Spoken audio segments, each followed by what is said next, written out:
We're going to make a motion to approve both sets of minutes, the July 11th board meeting and the special meeting on August 27th. So I'll make a motion. Mr. Chairman, I'll make the motion, but I think there's a correction on this special meeting. Unless I'm mistaken, I've been promoted to chairman on the special meeting, so I think that needs to be you.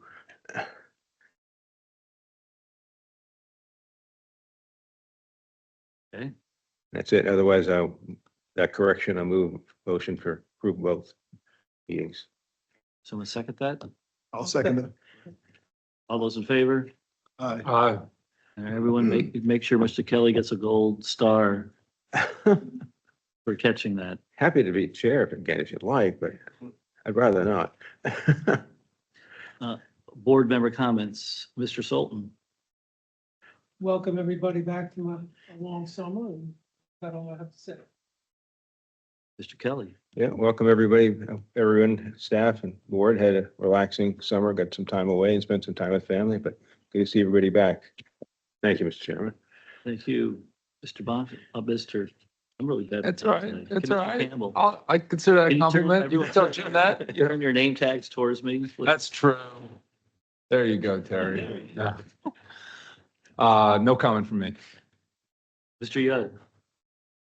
Just want to say hello to everybody and thank you to the staff for their great work. Over our break, there were some communications that were needed for the drought situation for the region. And I think just being able to observe that and see that messaging going out was very impressive. I think today when we get into the water resources item, I've got a couple of questions that might be timely for us. Also want to say thank you to Finance Committee Chair Kelly for our great meeting we had the other day. We'll get a recap of it when we get to some of those items. If we get to some of those items, I got a couple of questions, but thank you, Chair, and good to see you. Thank you, Mr. Yudd. Mr. Buffington. Well, hello, happy to be here, and I will just associate myself with everyone else's comments. I look forward to the meeting. Thank you, Mr. Buffington. Mr. Vega. Thank you, Mr. Chair. Again, glad to be here. Saw some good presentations by staff. I want to commend them on the CIP committee. Looking forward to exploring our opportunity to advance some sustainability goals on these new projects. Okay, thank you. Thank you, Mr. Vega. Mr. Moody. Yes, good afternoon, everyone. It's great to be back in a new session. Looking forward to working with everyone on the board again for another fruitful year. And Thank you. also thank you to all the Loudon Water members who've provided such valuable input to the process as well. Thank you. Mr. Bonfils, are you there? I am here and I have very few comments. I'm happy to be back. I reflect quite a number of the comments that have been made. So let's get on with the meeting. Thank you. Thank you. And I'll echo everyone's comments. And I hope staff had a good summer, spent some good quality family time, which is always an opportunity to do that during the summer. And then obviously looking forward to the Beaver Dam ribbon cutting. It seems like that has been a half a century. But I was excited to see that email, and I was actually just thinking, when are we gonna cut the ribbon? So that I'm excited about that. But welcome back, and as Mr. Moody said, looking forward to a productive fall. With that, I'll turn it over to you for general manager's comments. Thank you, Mr. Chairman. A few comments for you today. Loudon Water currently contract operates the Luckett's Elementary School wastewater treatment plant for Loudoun County Public Schools, and it also serves the other public facilities in Luckett's. If you recall, at the request of the Loudoun County Board of Supervisors, we've been working with the county and public school staff over the past couple years to develop a strategy to keep the old volunteer fire department facility connected to the sewer system. The selected strategy was to transition ownership of the treatment plant to Loudon Water as a new community system with a small defined service area to include the elementary school, the community center, Loudoun County Fire and Rescue Station 10, and the Luckett's Volunteer Fire Department facility. A service agreement has been developed and is currently under final review by the County Attorney's Office. And we expect to bring an action item before this board later this fall to confirm and authorize the execution of that agreement.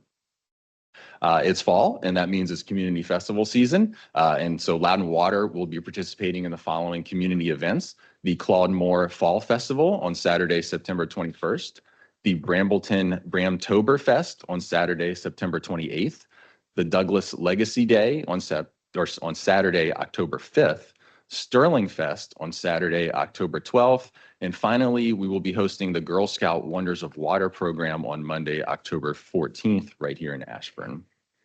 Our ERCs through August totaled 3,060, 1,317 from data centers, 1,010 commercial, and 733 residential. And then a few upcoming reminders. The Finance Committee is scheduled to meet Wednesday, September 25th at 8 a.m. And we did want to invite all members to attend that meeting, as our independent rate consultant, Stantec, will be on site to discuss the results of their cost of service study. The CIP committee meeting is scheduled for the next day, Thursday, September 26th at 8 a.m. And we wanted to thank you for your quick responses on the Reservoir Park ribbon cutting dates. We're now coordinating with Nova Parks to set that date and time. Also, you'll be receiving another email from Jewel tomorrow to request that you look at the dedication plaque that will be there. It has your names on it, and so please confirm that your names are as you would like them presented. Spelled right, that's right. And thank you, that's it for me, Mr. Chairman. Thank you, Brian. Jewel, oh, what's I gonna say?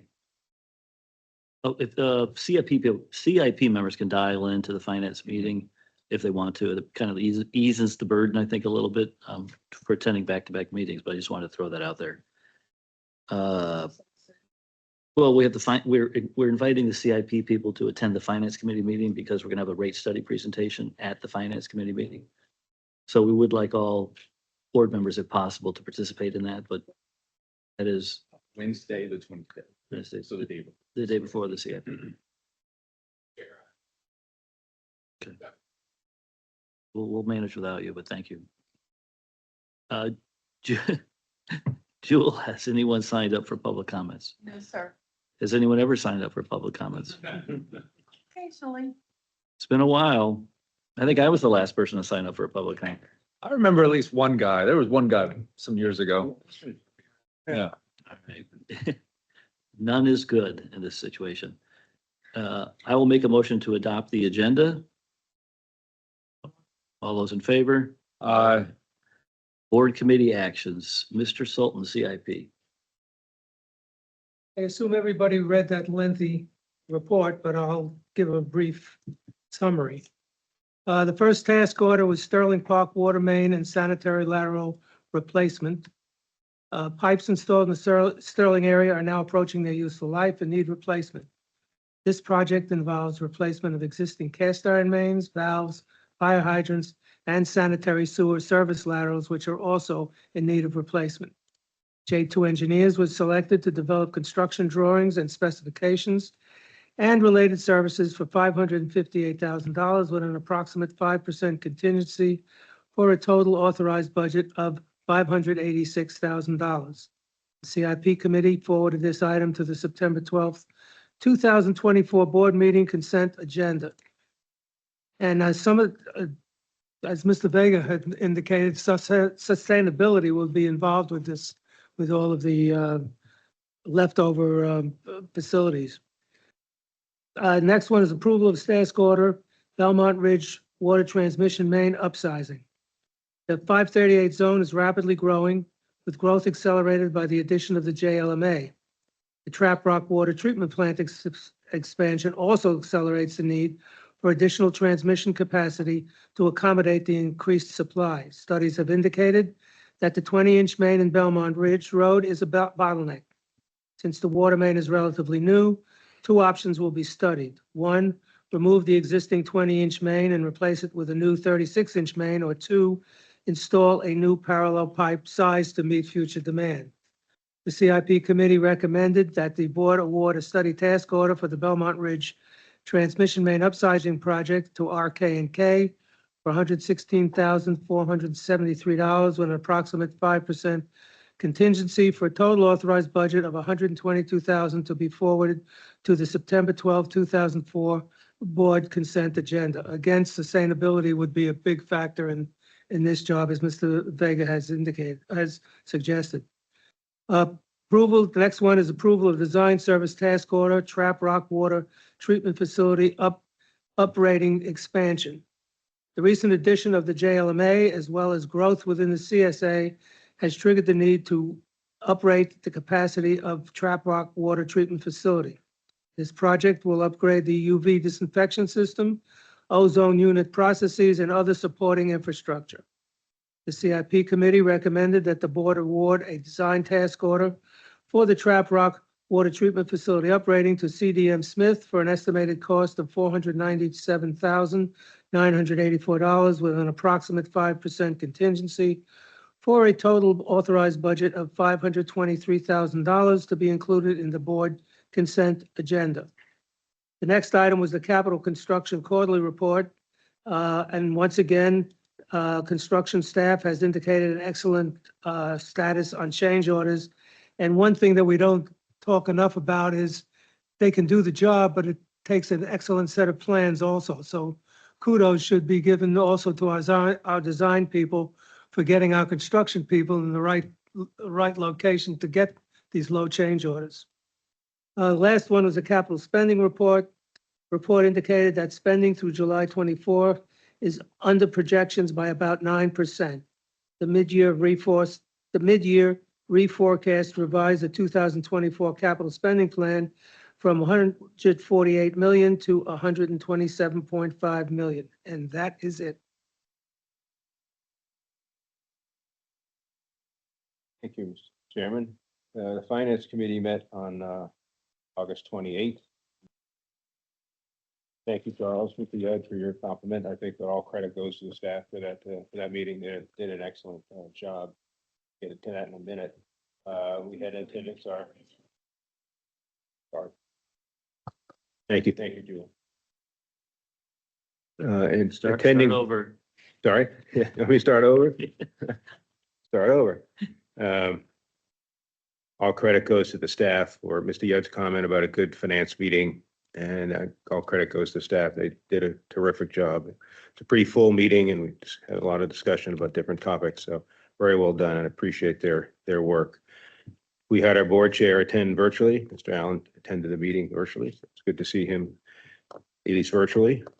The first item we talked about was the refinance and issuance of some bonds. These are going to be Series 2024 bonds. We had a presentation by Sally and by Stephen Gertz from Davenport, our bond advisor. It's an opportunity to refund these bonds, Series 2015 revenue bonds to save a few dollars. The Series 2015 bonds are callable on January 1st of next year, carry a coupon range of 3 to 5%. In the current market, there are strong candidates for refunding totally $78,760,000 and producing a net market strong candidates for refunding producing potential net present value savings of about 6.7% or almost $7.5 million. So pretty easy ask for that. The resolution provided to set forth a maximum funding revenue bond issuance of $90 million to include all currently identified candidates. The resolution allows for public sale funding with a net present value savings threshold of 3%. I mentioned earlier, we're looking at a 6% threshold right now. Potential schedule would be having the sale closing sometime in October of this year. And Loudon is going to be making a presentation to each of the 3 rating agencies this month. I don't know if that's going to happen next week, I think. Yeah. They were scheduled for the 25th and 26th. Yes. Okay. The committee recommended forwarding this to the board for inclusion on the consent agenda. We had a mid-year budget review and results by Sally. Short story, operating revenues and non-operating revenues are above budget. Operating expenses and non-operating expenses are below budget. So we're right on track with our budget. Well done on the budget. And funding for anticipated capital expenditures is available for the remainder of the year. Key factors driving the results for 2024. Our general manager mentioned one of them, continued increase in ERCs. efforts by staff to scrutinize costs and discretionary expense line items, which I compliment staff in doing that, and the user rate increase that went into effect in January of this year. Our general manager mentioned the growth in the ERCs, and at present, through the half of the year, 82% of the annual budget projections of 22,645%. They represent 82% of the annual budget projection of 2,645 ERCs. Let's see, with respect to the capital spending plan, staff will submit revised projections to either the board or the CIP when that comes up on their agenda. We also had a quarterly investment review, which went well and interesting, given the potential fluctuation or at least a chatter around interest rate changes from the Fed. So we're well situated. Committee thought we were well situated with our investments. And then we had the normal financial summary, which was well done. Nothing to report on that. And last but certainly not least, and this is what I wanted to get to earlier, Jessica and Kathleen did a phenomenal job on the asset management program. This has to do with buried linear utilities, particularly pipes and valves and so forth. And presentation focused on those and how we inspect and assess them, preventive maintenance that's performed, and how we determine when and where to do a project.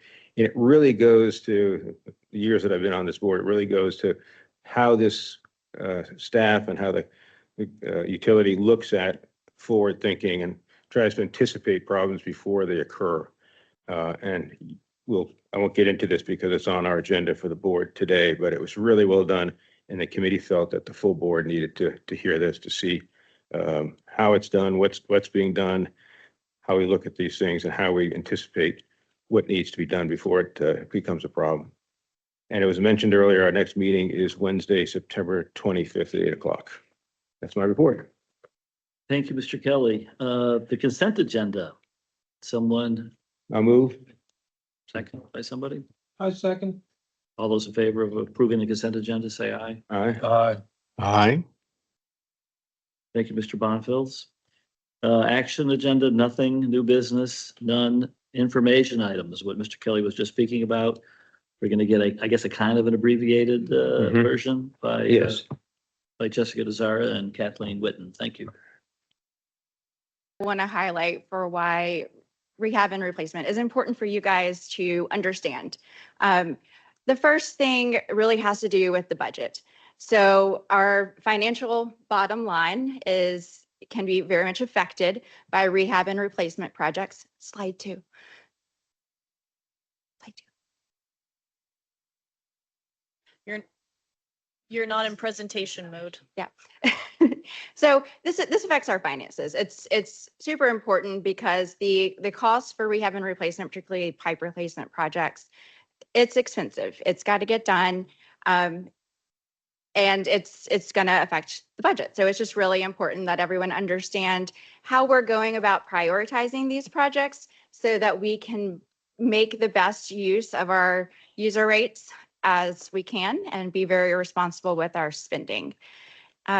The second thing I wanted to point out was our credit ratings. And I think that came up earlier in Brian's presentation today, is that we're going to be meeting with the rating agencies here soon to have our regular scheduled interviews, and they're going to want to ask us a lot of different questions about what we're doing. And one of the things that they've been doing more and more recently from the rating agencies is asking us questions about our asset management programs, specifically things like pipe replacement. So how are we doing on pipe replacement? How old is our infrastructure? What are we doing to plan for that? How old our assets are, and do we have strategies to replace those?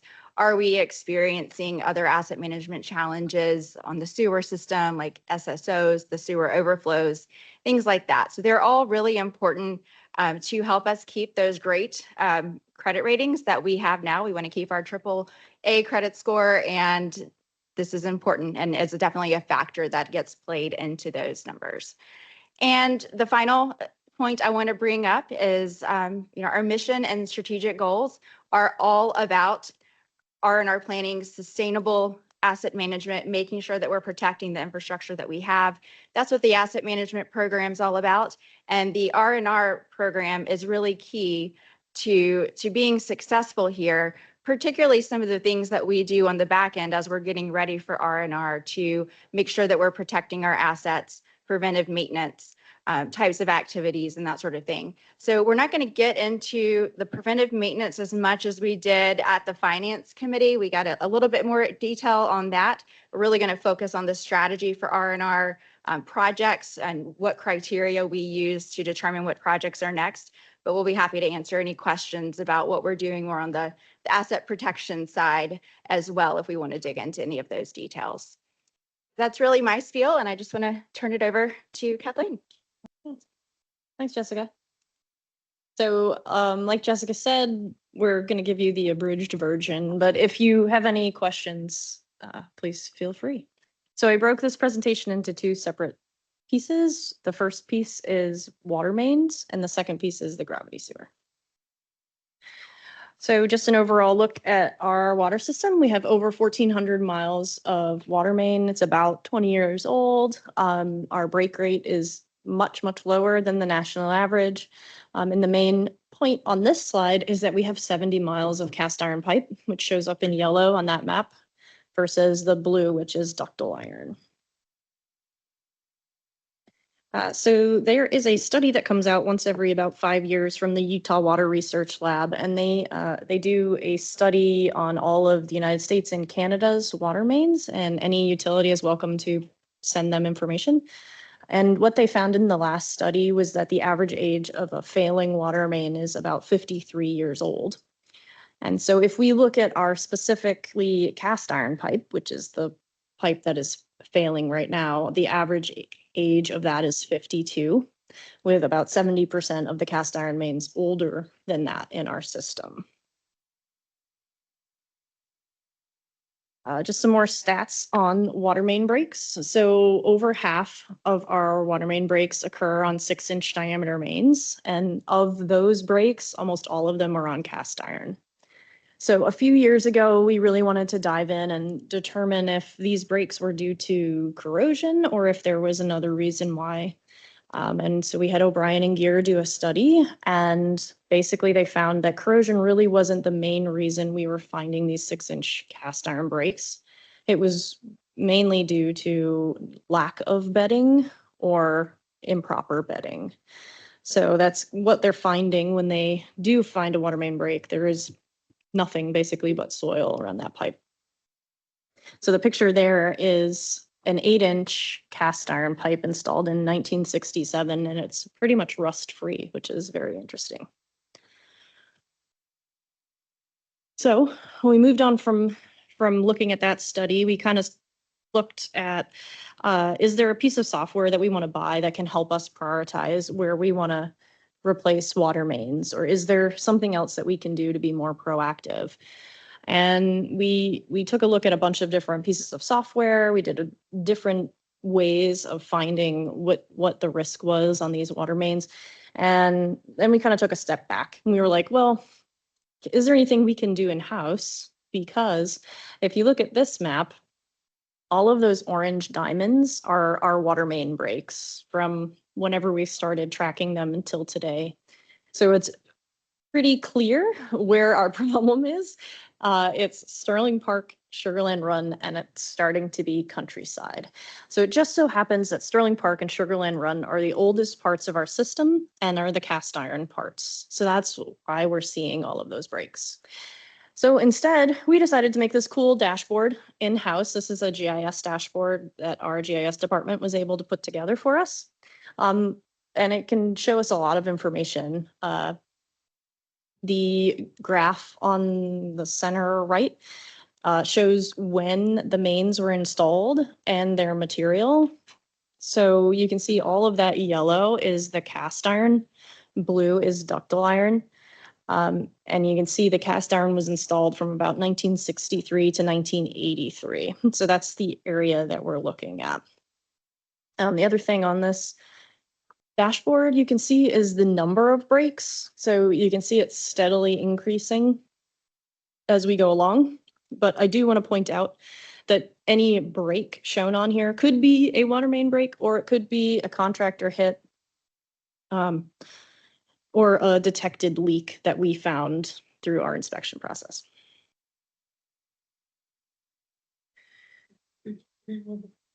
What was it? Said that most of the breaks were caused by improper bedding and not corrosion?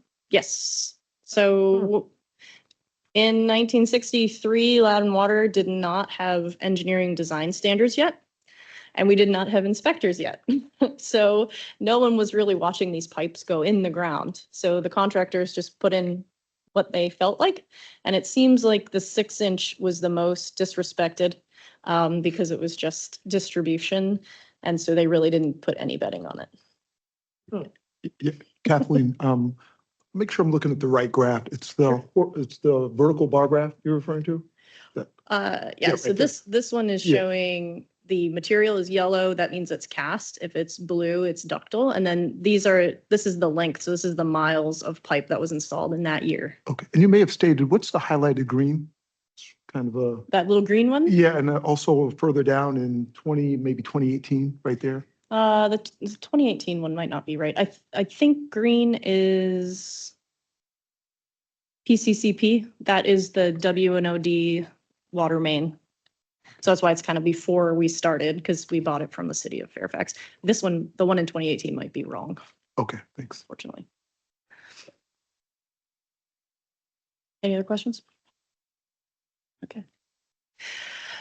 So how are we actually prioritizing where we want to replace water main? So I said that we installed that cast iron main over 20 years. And so we'd like to replace it all as quickly as we can because it's already reached the end of its useful life. So we took that 70 miles that I talked about at the beginning. That's how much cast iron we have. And if we can replace 5 miles a year, which is probably the maximum we can put on a contractor, we'll have replaced all of that cast iron in 14 years. So we went through and looked at where all the cast iron is. Like I said, it's in Sterling Park and Sugar Land Run.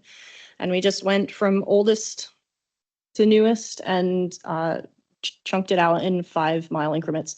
So the first project is this Sterling Park Section 1, is this pink one that you just approved, the 5-mile replacement.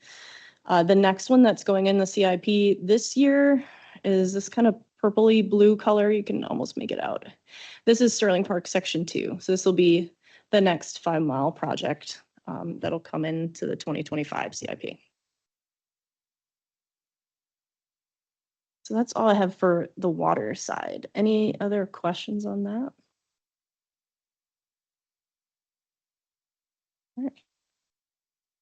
So looking at the gravity sewer, we have over 1,000 miles of gravity main. It's about the same age as the water main. We have a similar graph like we had on the water side, except the difference here is orange is asbestos cement and green is PVC. So it's very similar to the water main. When we installed it, we want water and sewer in most of these subdivisions, so the chart looks similar. And we have a nifty new gravity sewer dashboard that GIS created for us on this side as well. The cool thing about this dashboard is we're showing the defects now in GIS, which we didn't do before. So currently, when we go out there to do a CCTV inspection of the gravity sewer, they stop and they code the defects that they see in the sewer pipe while they're TVing it. And then the software will take all of those defects, the number of them, the severity, and it will give the pipe a grade. So 0 means there's no defects, it's great. And 5 means it's really bad and we need to do something about it. So what we did was we took all of those grades and we put them into GIS. And so they're shown on the map as red, orange, yellow. So red is a 5, orange is a 4, yellow is a 3, and so on.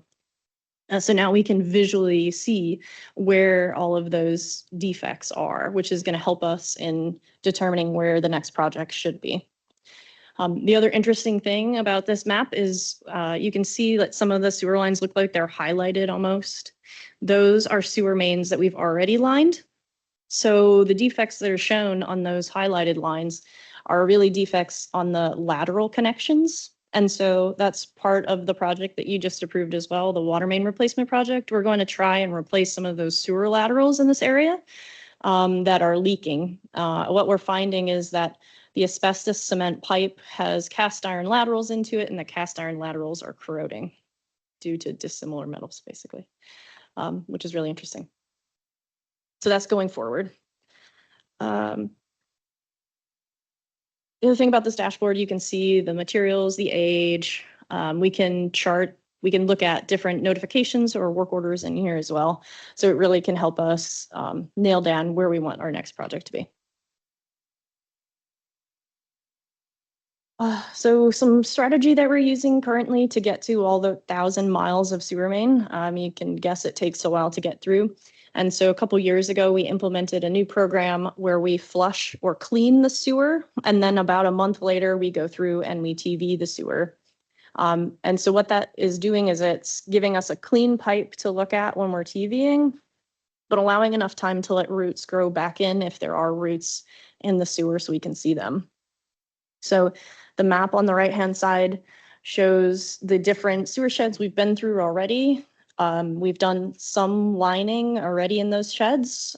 Some don't have defects that we need to line that we're able to do in-house fixes to. And then some we have the lining programmed in the CIP for years coming up.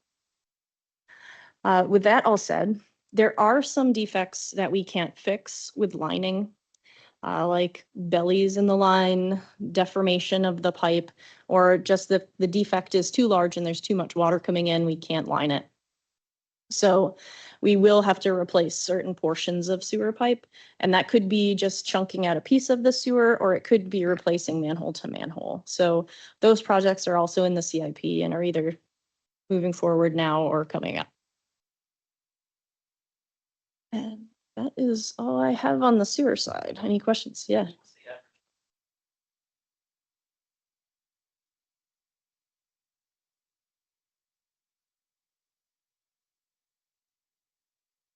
So in-house, we can put in what they call short liners, and they're about 3 feet long, and they just fix that one defect. But the problem is we don't have the ability to cut out a lateral in there, so we can only put those where there are no service connections. But if we have a contractor come in and do the lining for us, they're going to line manhole to manhole and do the whole thing.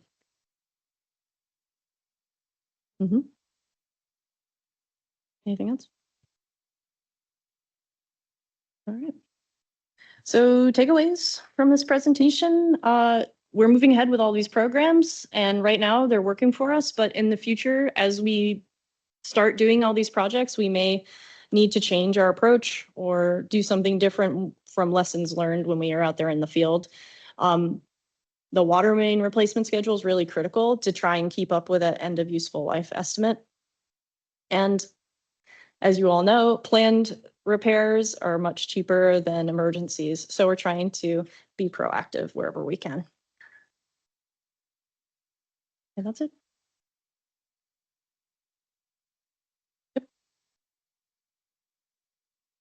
Yeah, that's great. And it's really informative. How much of the rate study that we're currently undertaking, I assume it factors in a lot of the R&R? Correct, yeah. Mhm. What percentage, I know user rates are supposed to pay for all that, is it? It's between 30 and 40% of the CIP is R&R. What percentage of rates? Your rates are designed to fund 50% of depreciation. Yep. A quick question. Do we have any data points from anybody else about putting I think you said it was 3 feet, we're putting 3 feet of 57 stone, around the pipes, in terms of preventing the sort of corrosion with soils and stuff. Is there any data on that, or is that just one of those things where we just kind of got to sit tight and just see what happens? So AWWA, I think, suggests you go to the spring line of the pipe with your bedding. So we're going kind of above and beyond. As far as for corrosion, I'm not sure that there's any data out there currently. In terms of the Actually, Jessica, you mentioned the AAA credits, the AAA score. Are there particular things that the auditors are looking at with the R&R, or when we talk about the R&R replacement? Are they actually getting to that level of detail, or is it more of a holistic perspective? For more of like key data points, like what is your pipe replacement rate? So how much are you replacing per year? How much have you replaced historically? So they're not really getting into the weeds of our methodology for it, but they want to know that we're making progress. They're also looking at things like I&I prevention. Do you have, programs to manage leaks in the system, things like that. So they're getting into a little bit of the preventive maintenance, sort of in a way, like there are things that we can answer pretty simply with like our leak detection programs, things that we have to be proactive just to prevent any kind of water loss in the system. But they really don't get into the weeds, at least at this point. Okay, Yeah. thank you. Go ahead, Jack. As we're capturing all of this cable TV footage, are we creating a digital twin of the system so that it, we can look at a 2018 cable TV and a 2024 cable TV and kind of look historically at problems or segments that will be problems in the future since we're cabling TV, the whole system? I think in effect, the answer to your question is yes, because of the software platform that we're using to capture the information and archive it is in effect helping us maintain that database in that way. And then the rating agencies, is this something that's been on their radar for a long time, or is it more of a recent phenomenon? It's Looking more at- recent. They've been asking more and more questions that I'd say are more like tangentially related to finance. So this, now they're asking about cybersecurity, they're asking about PFAS. So their range of questions are expanding. And it sounds like some good TV, Jack. We could bundle these up and watch them on the weekends. Spoken like a true engineer. All right, thank you. As we compare to other jurisdictions with these rating agencies, as they're interviewing everybody and so forth, for instance, like in Virginia, are there other, like Fairfax Water, do they have the type of system that we have, this asset management program with every linear foot of everything and all this, or is that pretty unique? Mr. Beardsley? Yeah, I like to think that we're pretty unique in the level at which we started to develop these tools and done so in-house. And, going back to Mr. Moody's question, very early on, we were seeing that bell curve, right, of the year of installation of our pipe, and understanding that useful lifetime frame has really allowed us to take that to the next level and make sure we're staying ahead, because the root question of that is, are you allowing that swell to catch you off guard and not replacing at an appropriate pace? So, I think we've done a lot of things that go above and beyond. Do we share that with the rating agencies and say, hey, look at this cool Yeah. program we have and watch Yeah. us zoom around and whatever? Yes, we share I was that. going to say, with the dashboarding and things, it seems like we may have some best practices here that would. Yeah, it seems like that would have us stand out in a positive way. Yes, they've been very responsive to this. We've shared that 100-year lookout that we've done as well. So they've been very complimentary of that when we shared that with them. That's great. All I right. assume that we don't have any pre-stressed concrete pipe in our system. Just as far as I know, just down the WNOD trail, the line that the What's that? the 24-inch line that we bought from the city of Fairfax going down the WNOD trail. Oh, no. Is that the only one? As far as I know, yeah. Has anybody taken a look at that? At the viability of that main? We did due diligence before we bought it. I'm pretty sure we did a smart ball or something, yeah. We've taken a look at it, and we know from those studies that we did around the time of the acquisition that there were different eras of PCCP pipe that were manufactured, and there was an era of manufacture that was really susceptible to, catastrophic failure. And fortunately, our pipe is not of that era. So that's given us a bit of peace of mind, but it is something that we're continuing to monitor in our program, and we'll continue to do assessments, condition assessments on it to understand, you know, what level of repair R&R we need to complete. Fairfax is not in the same situation. No, Yeah. no. Does the acoustic monitoring work on that concrete pre-stressed pipe? Is it only for cast iron or ductile iron? I think that acoustic monitoring listens on these pre-stressing wires and whether they can hear any premature cracking or something like that. Yeah, because the portion of what the acoustic monitoring that we have implemented is listening for the leaks, so listening for that sound of the water. But I think Mr. Sultan's also referencing a different type of acoustic monitoring that can listen for pings in the pre-stressing material. And that's We don't have that on this segment of, We under do the not. WNOD. Fairfax has one project where the pre-stressed wire that was spec'd was in the factory at the time that our pipe or Fairfax's pipe was manufactured. It wasn't there later, and they don't know if the pre-stressed wire that was not good is in the Fairfax main or not. So don't ride along the Fairfax County Parkway.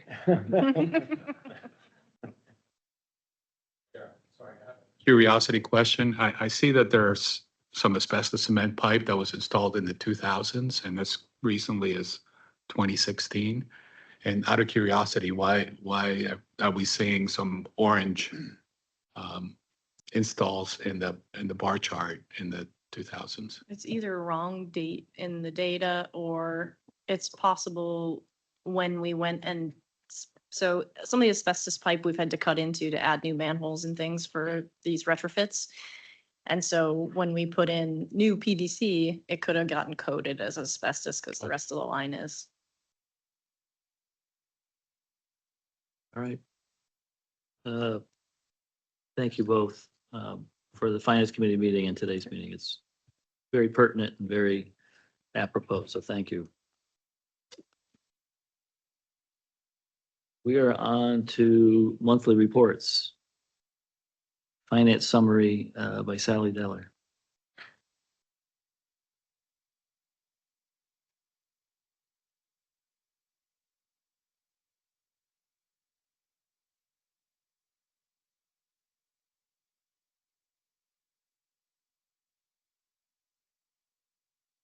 I had a question, Chair, if Sure. now is the appropriate time to ask staff about a couple financial points. First of all, thank you for the monthly report. So helpful.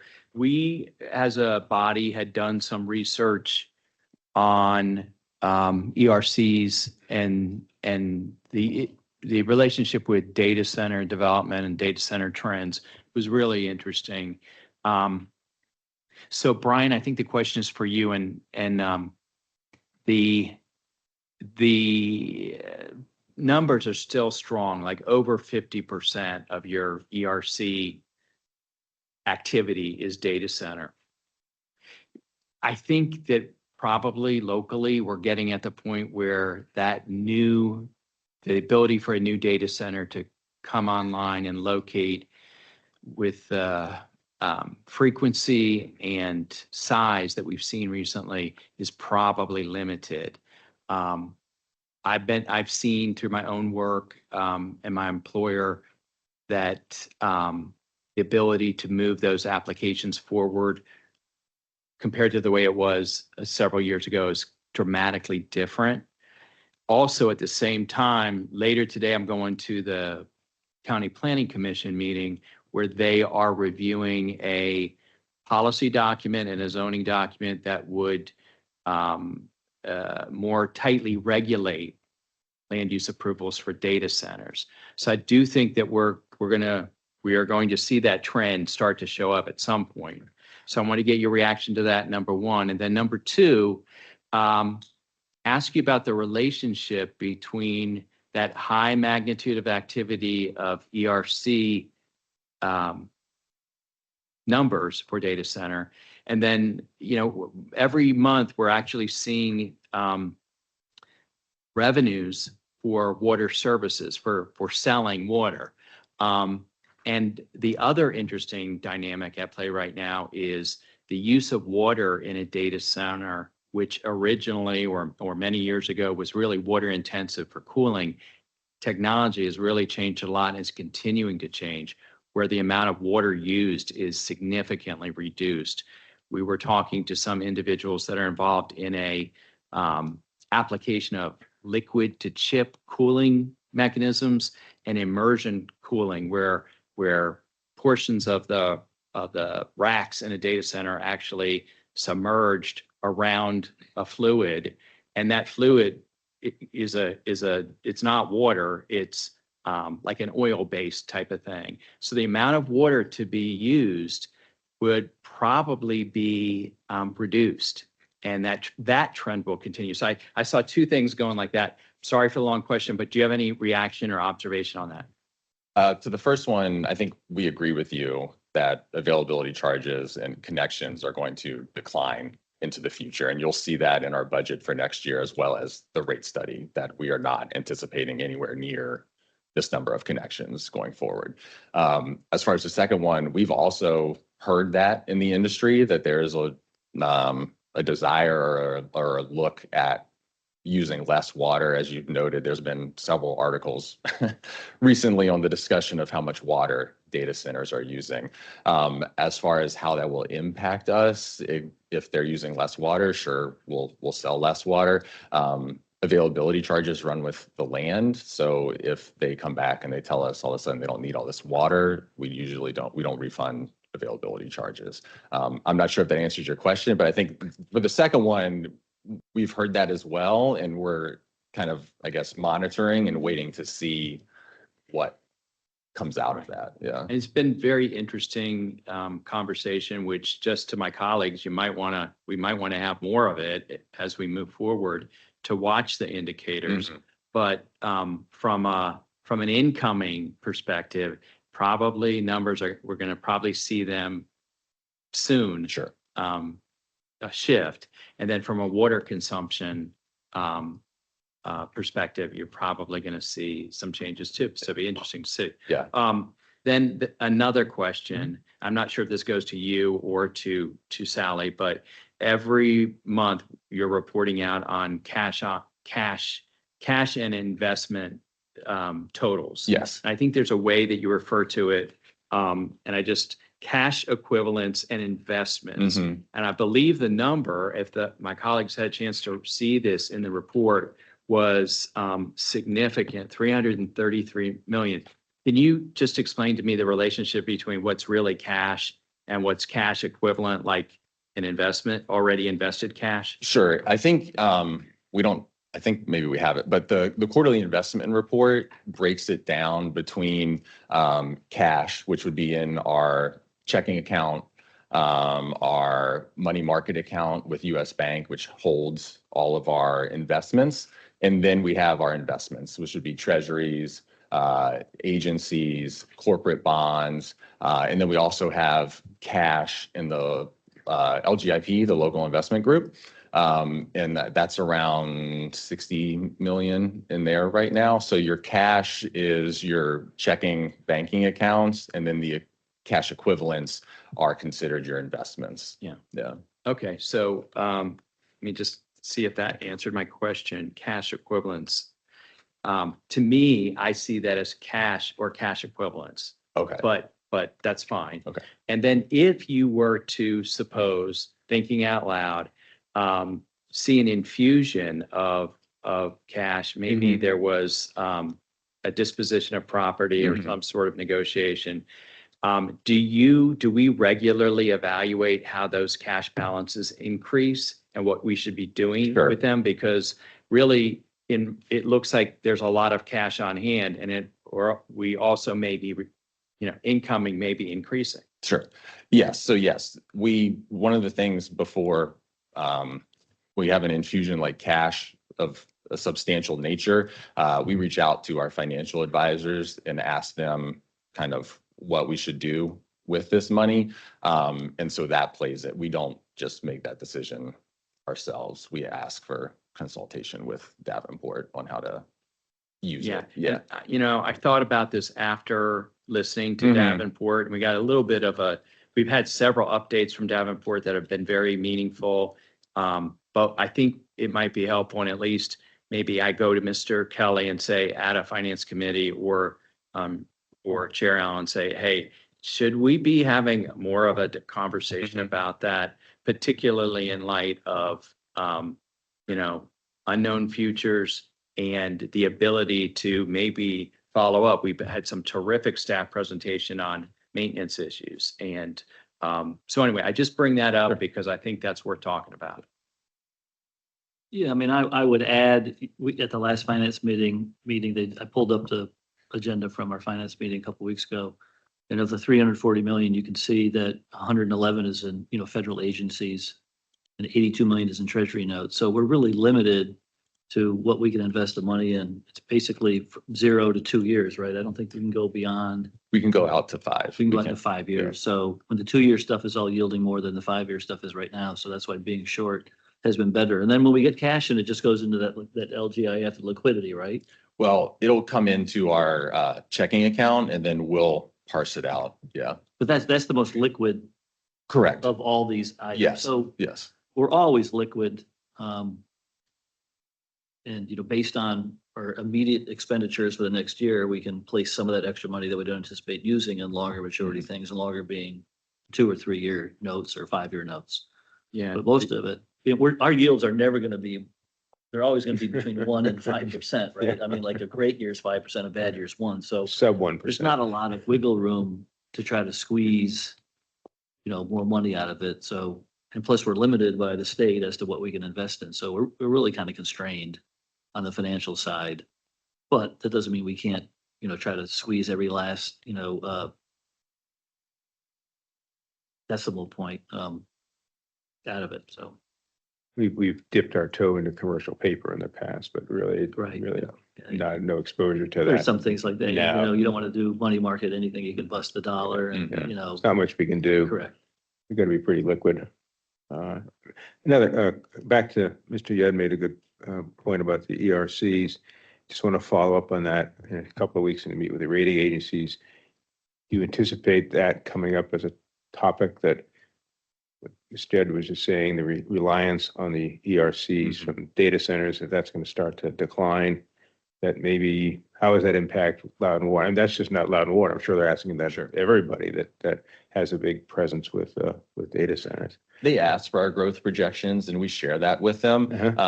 And then as far as being reliant on availability charges, they've really backed off on that since the board Yeah. implemented your policy in 2018. So that really hasn't come up Okay. anymore. As far as data centers are concerned, we should be able to figure that out relatively well, right? Because anything that's in planning right now, we know it's going to be built next year and what's going to be built the following year. So we probably could accurately forecast the immediate future being 1 or 2 more years out. But like what Charles is saying is we might start to hit something 3 and 4 years out. Is that the timetable you think we could see a slowdown? I mean, it's not going to be next year, correct? Yeah, the interesting, what's happening right now is the industry is reacting to the signals of more regulation and perhaps maybe, the inability to gain approval. So anywhere that you could have data now, before these new policies and regulations take place, folks are deciding, yep, let me get my plans in for that. And the demand is just that strong. So, so I think there'll still be data center development, but probably to a much lesser degree than what we've seen over time. No, I appreciate you raising that because I think the important thing is just that we're aware of it and we are, which is good, but We've been talking about it for years and it just keeps cruising along at the same level. So, but eventually, like Mr. Yudd said, which is now, it's starting to change. well, in talking to some of our civil engineers around here, they've been inundated with developers, landowners going, let's move that data center application and get that thing in, as Mr. Yudd is referencing. So it actually might pull supply forward for a time to where you maybe even see like a little bit of an increase, something like this, who knows? And then new policies and rules will take effect and they'll have a chilling effect on the market and things will slow down quite a bit.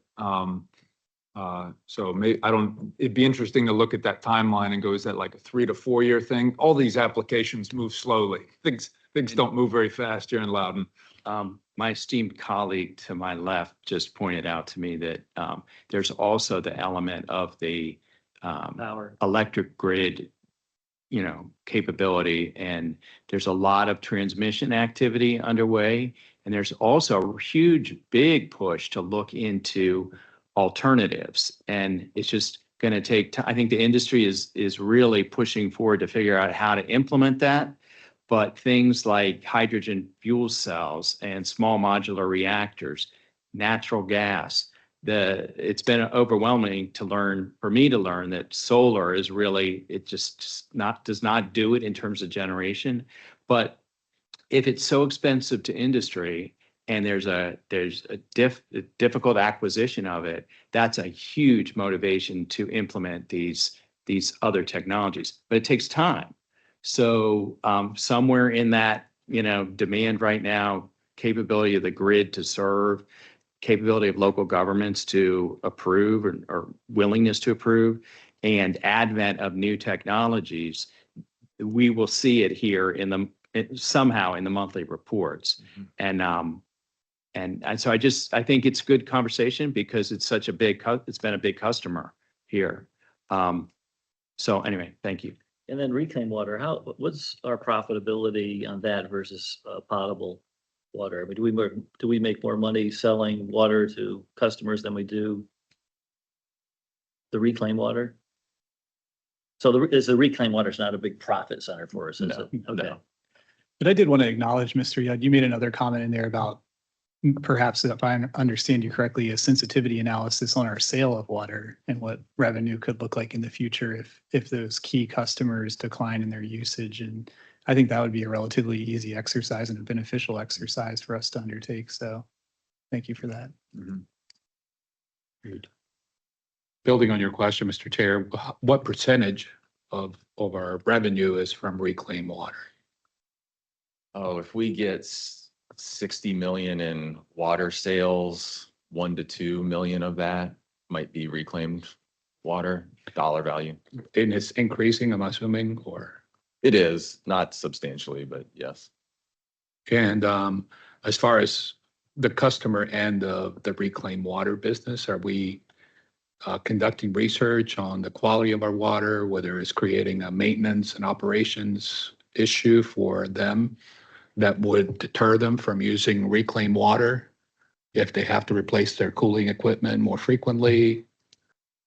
That is an ongoing conversation that we are having with various developers in the industry. And thank you.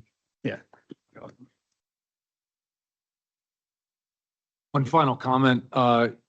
Yudd, to your comment about like, what do we do if we all of a sudden get a big thing of cash or, these changes? And I've been impressed, at least during my time here, with the things that come up like the JLMA, which that wasn't in the 5-year plan and then boom. Or like even these most recent negotiations power. And you go, okay, well, what's the impact? And very quickly, Brian and staff have been able, well, here's the impact. We don't have to maybe put out this bond, at the time we thought we would, and the amount, and there's a savings. And the organization's been really good at adapting their budget, 5-year plan, all this on an as needed basis. As soon as there's something that was unforeseen, it's like, okay, let's revise, let's review, let's implement. And so it's been nice to see the quick responses to these things that ultimately they're unforeseen. There's no way to predict them.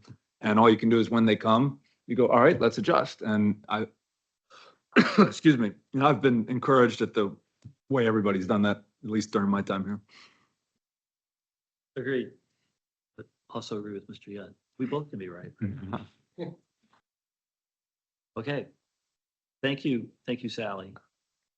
Water Resource Monthly Report by Jessica Edwards Brandt.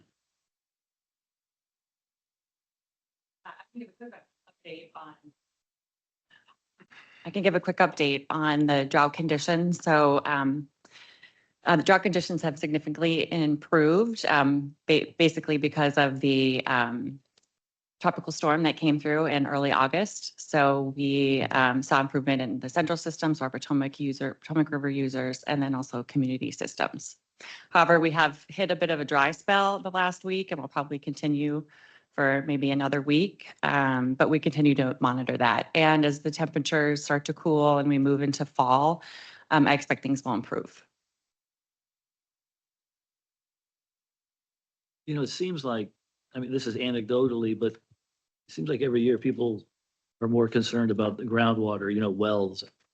Do we feel that that's something, like if you could graph it, do you think like recharge is not as good and precipitation is not as much as it used to be? And are we facing some sort of issue maybe 5-10 years down the road, or we don't have that? For our community Yeah. systems.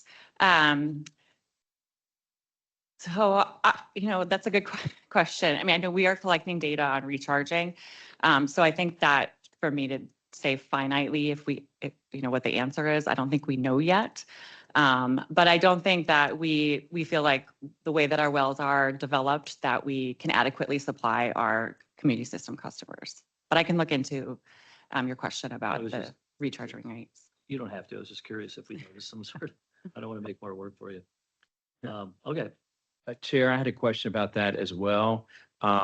If you look at one of the maps that was in the packet, maybe if go to the next page, I can't read that from here, whether that's August or July. That one's August. Okay, so there's a map in each monthly report on groundwater, on drought monitoring, and then it looks at several different areas, one of them being groundwater, and groundwater looks to me, if I'm reading the map right, so coach me here. Yeah. It looks like it's a watch in August. Yes, it was a watch in August. And those are the wells that that DEQ observes for the USGS website. So they aren't exactly representative of our groundwater systems. It's more of a general marker, a regional marker. Right, and the reason I bring that up is because I think there might be, and forgive me if this is pushing too deep in an area where my colleagues don't want to go, but we do have our community systems that we operate, and they are groundwater reliant, and they are wells. But in addition to those wells that are out there, the towns also have wells that provide water, and those are different operating systems, but it's the same thing. It's the same thing about reliance on groundwater. And we know that we've gotten briefings here about the ability for some communal systems to be expanded. We have active projects that involve communal systems. Paonian Springs to Waterford is a really good example. We know that the community of St. Louis at least is on the list of maybe being in need of a water distribution system. Currently, the residents are served by individual wells. So there's a big picture beyond just the systems that we operate in the rural area. And I think, I'm not sure who this question goes to, or if you want to get into this today, but it is something that we probably need to think about for the future, because we, Loudon Water, will probably be called upon for more communal solution projects for areas that have need.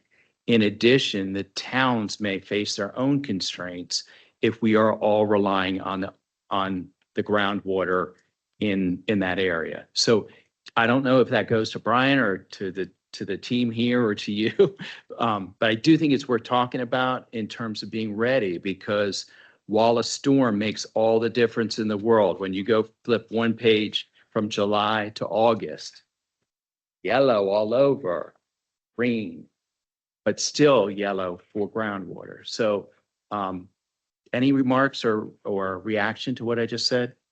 I think from a larger. Yeah, I have some thoughts in that. I think you make a lot of great points, and I think we probably ought to come back with some more information. But within within our current control of the community systems, we do employ Emery and Garrett as our groundwater consultant, and they're looking at recharge. They're helping us monitor all of those wells consistently, and we've been able to maintain that crossover with projects like Paonian and Waterford. They're the consultant that's also looking at that and maybe even the influence of that project with nearby community systems. And that's really helping us create that interconnectedness of understanding the long-term recharge rates and what the overall more global impacts are with groundwater as we continue to expand in Western Loudoun. But I think your suggestion of looking even broader than that is one we can take back and study a little further and come back with some more detail. Thanks. One comment I was thinking about that is answers a bit of what you're asking. Our groundwater monitoring program is very comprehensive. And we have so many different geologies that we're actually working with. Jessica was alluding to, it's not exactly the same as the wells that DEQ is using for their indicator wells, right? So it's expensive and it's so custom to each one of those systems that we've kind of been tackling them, a bit at a time. Alton's absolutely right. We're collecting data on each one and we're sort of prioritizing them. And I can't tell you exactly, but the ones that we feel like are maybe the highest, maybe it's the least certainty for us.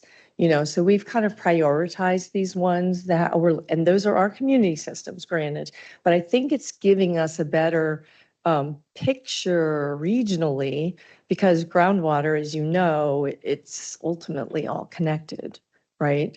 So I think as we continue to look at each one of these systems and we tackle the recharge system, the recharge for each one of those systems, we will begin to develop a much better sense of, with the regional web, if you will, kind of thinking of it as sort of a web, right? A networked, right? I think we'll end up getting over time, because I said it's a big effort to do this. So we've been kind of prioritizing, but we haven't stopped.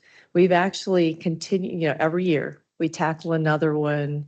And we're also talking about looking at drought indicators, back to another question that you had asked, for each of our community systems, because we're collecting, level data and we're comparing it to previous years. But, there's the potential that things could get more extreme in the future. And so we would like to be prepared and at least thinking about if we want to create triggers for our systems, right, that are just targeted for because once we get the unique characteristics of each system, then we can design like a custom, tool, if you will, for each one of those systems. So I think we are satisfying your question in terms of, are we getting prepared for the future? Absolutely. We're getting a lot of great data. And the other thing we're doing, so that's sort of on the supply side, but on the other side of things, we are doing some base level climate change analyses. So we're looking at how the weather patterns might change in the future. And, for our area, it is very unusual how things could, like we've looked at 4 different scenarios, for instance, like how did it go? It went hot, dry, hot, wet, that type of a grid, hot and wet, dry and cool. And we looked at those 4 different things to see how it might be different in terms of precipitation. It's kind of really different. So your potential is so broad. But we're continuing to drill into that, right? Trying to see what the best available data is from the global climate models, because the scientists out there continue to do better and better refinement. But I think that's going to give us a sense, because all of this is kind of climate driven, right? And it has everything to do with intensity and duration between events and when the rainfall falls, if it can recharge these groundwater systems. Because you're right, the surface water, you see it right? Pretty instantly. But the groundwater is much more complicated. So how long does it take before we see that recharge happen? Just Vega? to build on the discussion is, we have the aquifers in the western part of the county. But to kind of synthesize it, there's multiple straws tapping into that aquifer, and they're not all ours. We have Lovettsville, Round Hill, Hamilton, Percival. How much information sharing is happening between Loudon Waters community systems and the towns and the other users in those aquifers? We've talked to the county mostly, not as much to the other towns. We collect a lot more data than the county does. They made a comment. They're like, wow, you look like you have a lot, maybe you're collecting too much data. And we're like, well, we've got a bigger plan, So are they sharing that information back with Loudon Water? Or is it just kind of like each one is a cylinder of excellence and they're siloed and? It's been more for different reasons. We've had there was some development that was going on and we were collaborating on how to manage the data analysis, right? Because Emory and Garrett does a lot of data collection for the county as well. So it's been more of probably we haven't been sharing regularly. We've been sharing more if there's an issue. I think put simply, there probably could be better collaboration as trends like this were to continue particularly, but even absent of that, I think you're pointing out, greater coordination. And I think your earlier comment about R&R and preventive medicine is a lot less expensive than emergency services. Yeah. I think that exploring that conversation that Mr. Yudd brought up earlier is trying to get ahead of this problem than having to be in a position to react to the problem. And Chair, I just want to say that I do think it's important for us to look at it. You could see where a case could be made that Loudon Water's control and involvement in the area is with the existing community systems. And we monitor, we study, we provide services to the public, but that's only one element that's happening in that area. And the rest of it is the towns, and the rest of it is individual owners, rural uses, varying demands, varying degrees of access to groundwater resources, different requirements from the state regarding wells. But I do think it's important and it got me when I saw the maps. And I just asked my colleagues to go and re-review this and take a look at those, because the difference from one month to the other was striking, and it probably was the tropical storm. However, it didn't really make that much of a difference in the rural area.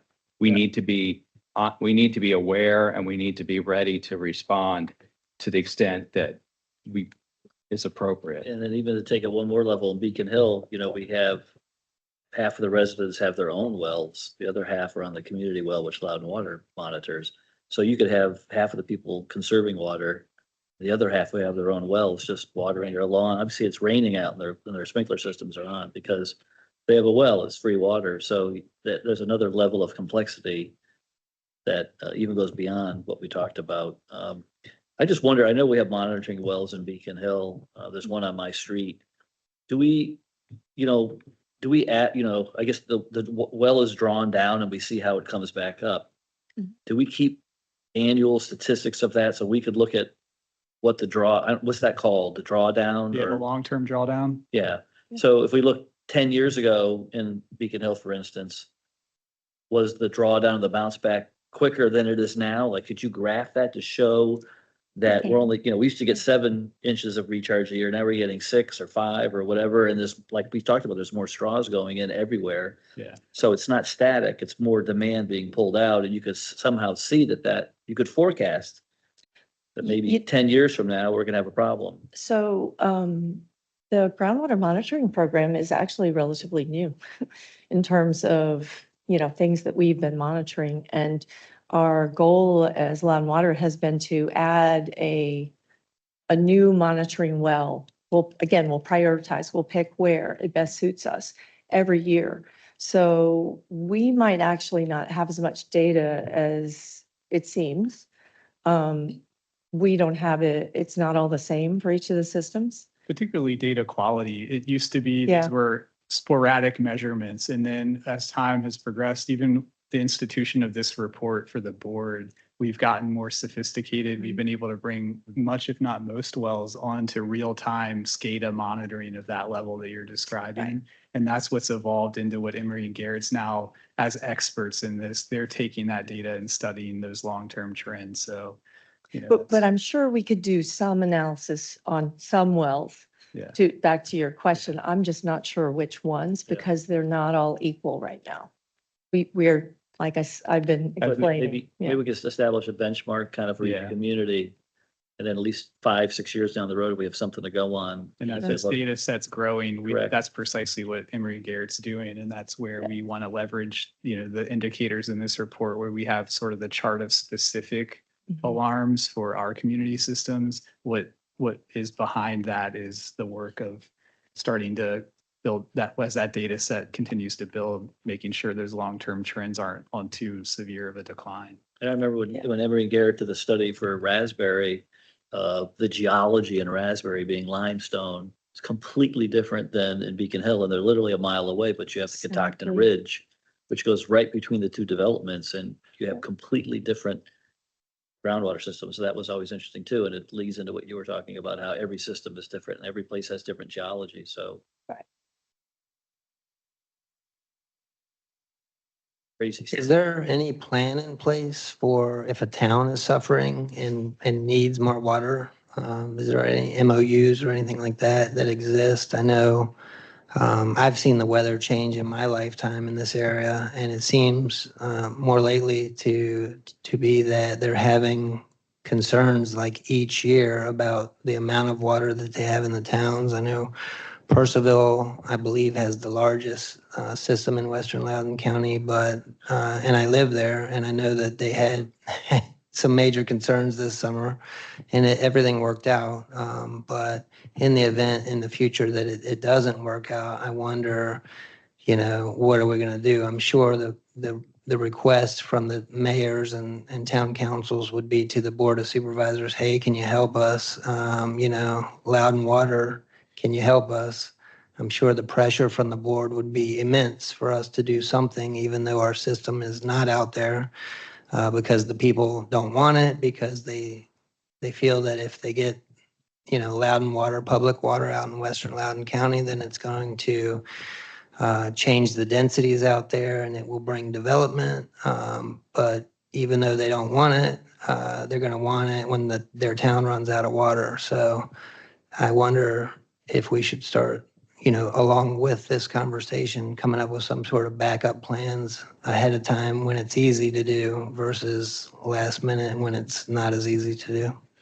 We have a emergency interconnect with the town of Leesburg to supply a certain amount of water, but we don't have MOUs with the town of Percival or Round Hill or anything of that nature currently. Is that something the Board of Supervisors would have to really take the lead on? We have yes. See Mr. Peterson. Yeah. That smile. That is a conversation that we would need to be invited into. That is not something for us to initiate. And Okay. that's where we really, a lot of history here of following the land use policies. And while that is not our service area at this time, we're respectful of that and we're ready to go if invited and asked to do that. So Yeah.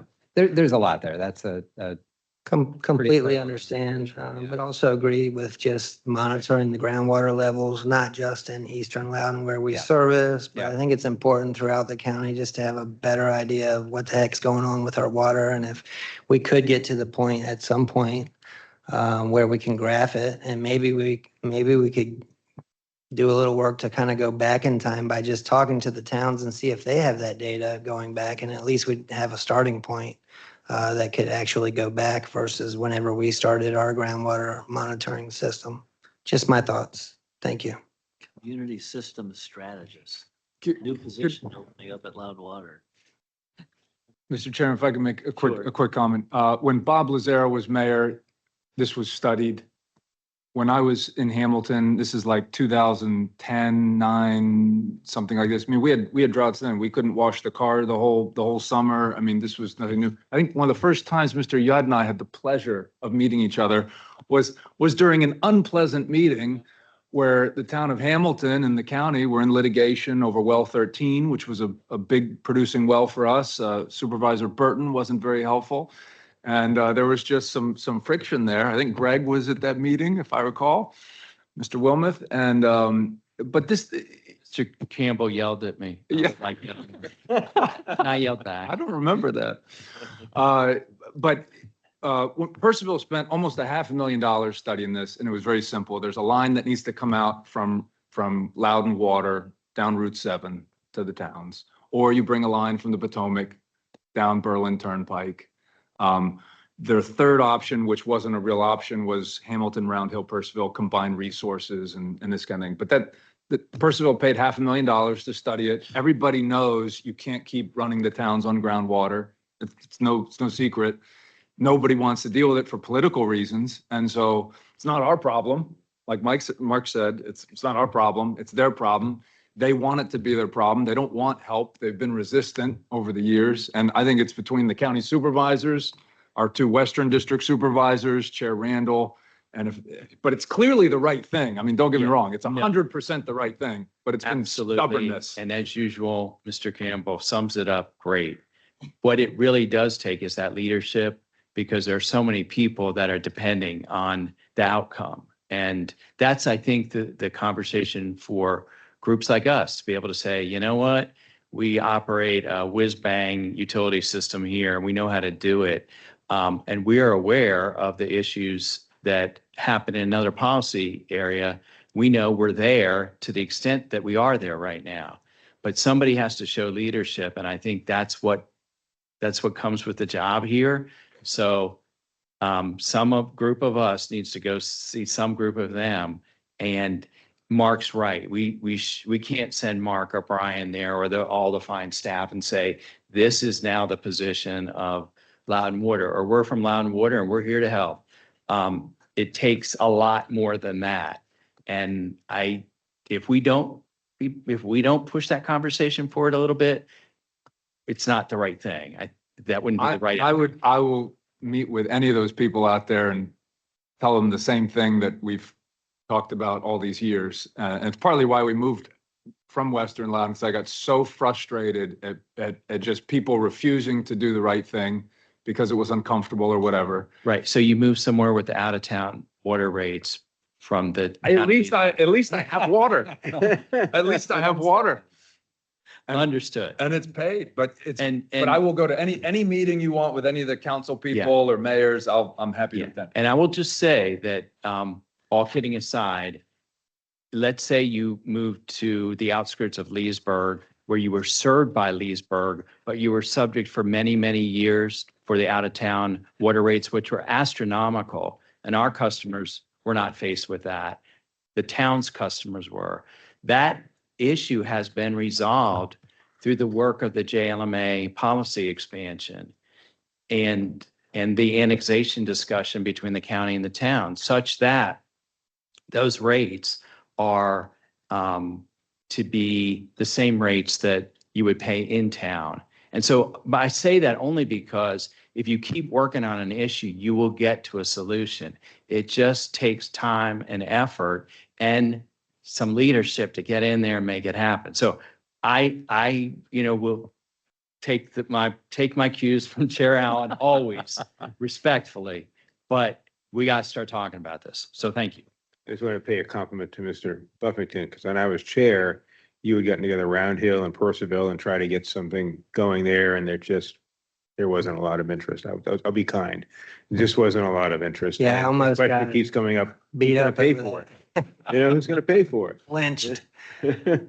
But But you took the I would leadership. say that We're really getting deep into this. just Like- last comment, real quick. I think the data that you talked about, Chair Allen, would be helpful in having that discussion. Like if we had that data going back and it showed what we think it might show, that would be very helpful, I think, to those conversations that you were talking about, Mr. Young. Thank you. Great stuff. It is. This is what I live for. Okay. Thank you, Jessica. Water and sewer agreements, Wei? Does anyone have any questions for Mr. Tran? I did want to add a quick note on this one, very, very brief. We are working on some enhancements to this particular report, and just to elaborate slightly, we plan to make it a little bit more readable and understandable and give you information that's going to help you out. So It's Mr. Vega's report, we're going to call it. we hope to have that ready next month. All right, seeing no questions for that, we'll move on to the quarterly reports. The BOA from Mr. Lipinski. Does anyone have any questions on the basic ordering agreement report? Capital construction report. Does the finance committee, this was an extensive report for CIP. It was great. Does the finance want to see it real quick? Or if you guys looked at it, you let me know. Okay, land development activity. I do have a quick one. On page 3, we make reference to these 2 fast track projects, and I was hoping you could just touch on that since that's been a topic of discussion at the county.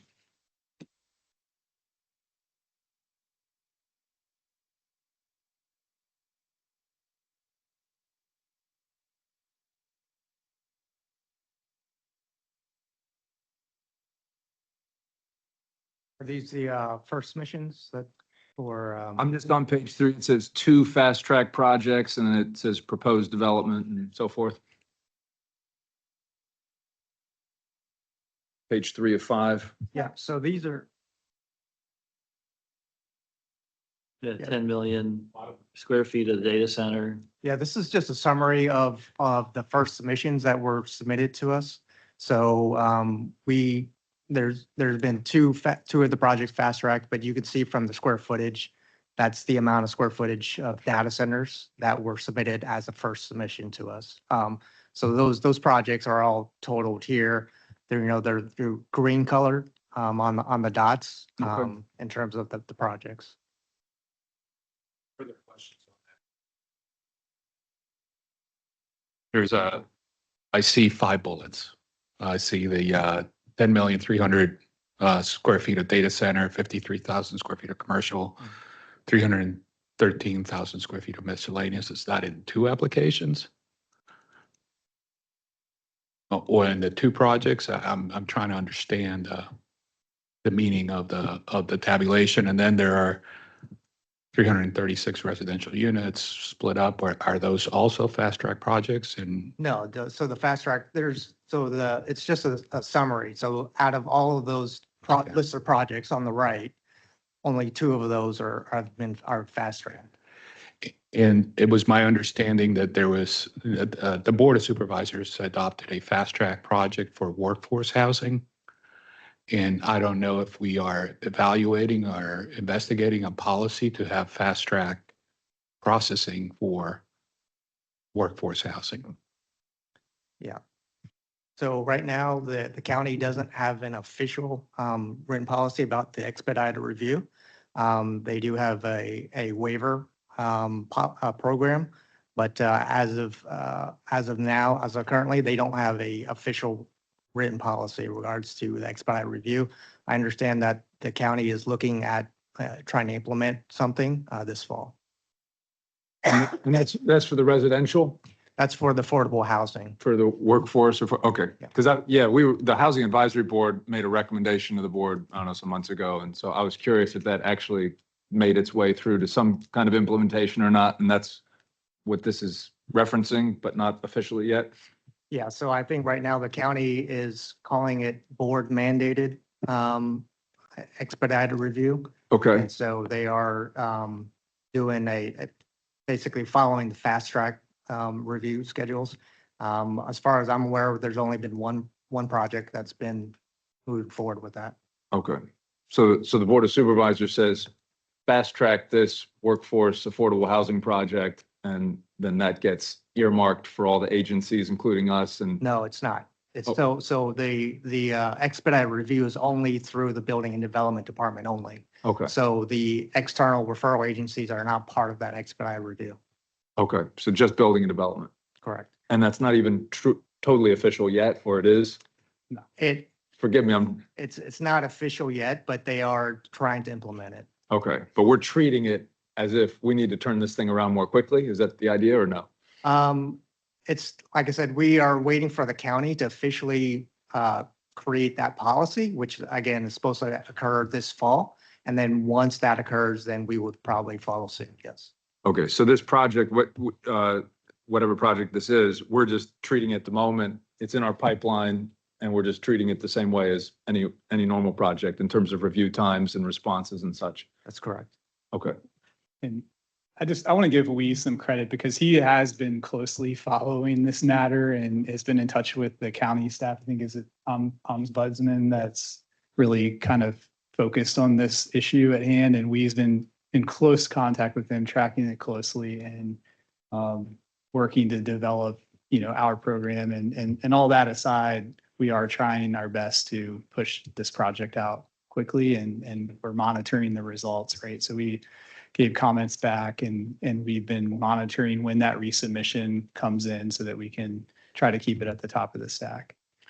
When this does get adopted, what do we expect the timeline for our comments to change to? Are we like, what are we, 30 days or 60 days or how's it work? Currently for a residential project, our first submission is 6 weeks. 6 weeks. So we would probably shorten that by about 2 weeks. So we would have down 4 weeks Okay. for the first submission. Okay.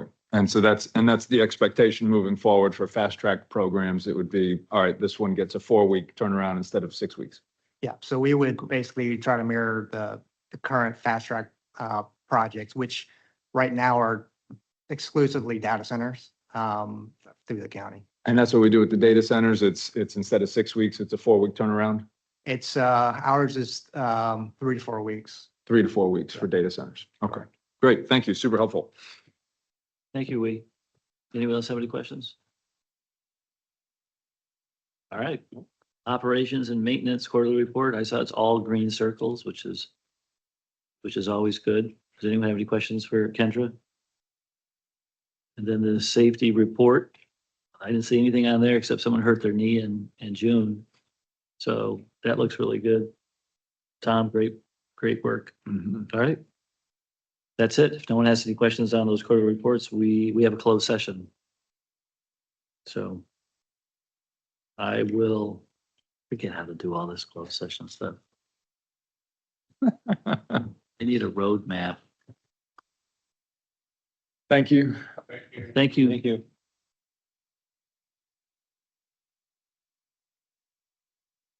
I have to read this thing.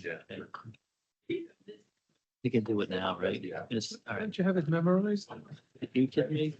All right, I'm gonna make a motion to enter the closed meeting pursuant to section 2.2. You want to go to the does everyone need a bathroom break? No, they're leaving.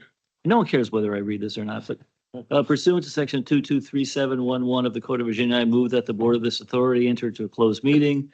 The authority for this closed meeting is found in section 223711, subsection 7 and 8.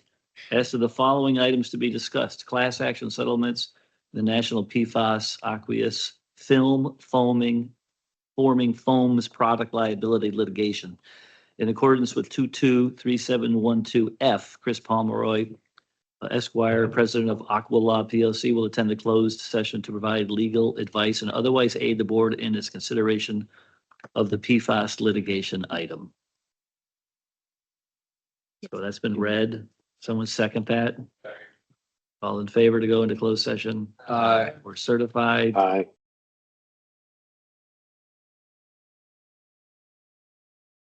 Well, can you hear me?